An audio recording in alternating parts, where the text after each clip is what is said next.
Amusons-nous un peu. Il y a les amis sur le marché, un tout nouveau produit qui vient de gagner les victoires de la musique vendredi. Au salon de l'agriculture, elle aurait pu gagner aussi, mais c'est dans la culture qu'on lui a décerné un prix. Apparemment, ce n'est pas pour ses chansons, parce que si à l'aveugle on faisait des auditions, elle ne vendrait encore, comme avant, que peu d'albums, alors la maline a préféré se concentrer sur la forme, tout en se plaignant de ne pas être aimée pour son fond. Mais c'est un gouffre, Isolde. Un doigt et c'est le plongeon. Non mais sérieux, c'est ce qu'ils font tous désormais. Regardez-moi, mais enfin pourquoi vous me regardez? Ah mais je dois dire quand même qu'avec elle, on avait rarement vu superficie si superficielle. Mais ne nous mentons pas, nous avons affaire ici à du marketing et si moi je me laisse aller à un peu de fat bashing, c'est juste que la seule différence entre elle et je ne sais pas moi, une boîte de chocolat, c'est que cette dernière sur l'emballage essaye au moins de cacher son gras. 20% de moins de matière grasse, c'est bon, vous pouvez m'ingurgiter, alors que l'autre nous dit je suis grosse, vous êtes en l'obligation de m'aimer. Et tout cela n'est pas le pire entre vous et moi, ce n'est pas le plus éhonté. On sait bien grâce à Chiappa que les rondes sont souvent bien intentionnées. Non, le pire, c'est tout son charabia antiraciste et culpabilisateur, qu'elle ne maîtrise pas bien d'ailleurs, qu'elle ne connaît pas par cœur.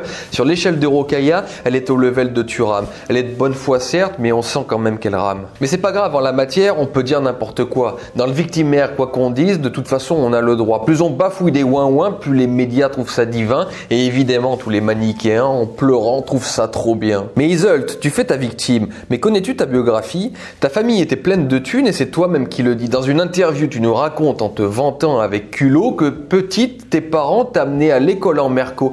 Mais sais-tu que ton enfance était plus riche que la mienne et que de beaucoup de Français de souche dont la vie est souvent chienne? Ta famille a été accueillie parfaitement, la France t'a torché le cul et tu décides maintenant de lui twerker dessus? Tu t'apprêtes à l'étouffer du coup alors qu'elle t'a nourri grassement? Quel grade d'ingratitude sans aucun remerciement. Et moi je dis en tout cas félicitations aux parents, ils ne t'ont pas appelé Fatouma et ils t'ont donné un nom charmant.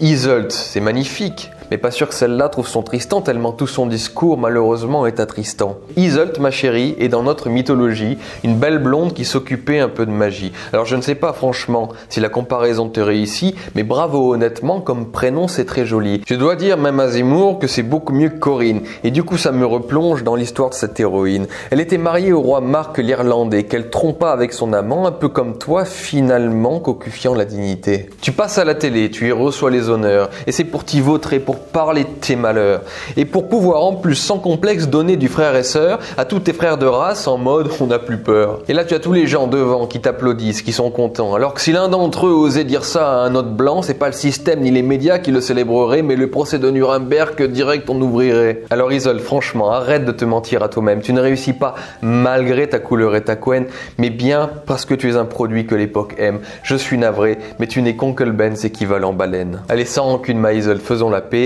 Je ne sais pas si Deus vult, mais j'y suis disposé. Tu veux être avec les tiens, dis-tu? Et en cela, je peux t'aider, car ça tombe bien, tu sais, moi aussi j'en ai rêvé.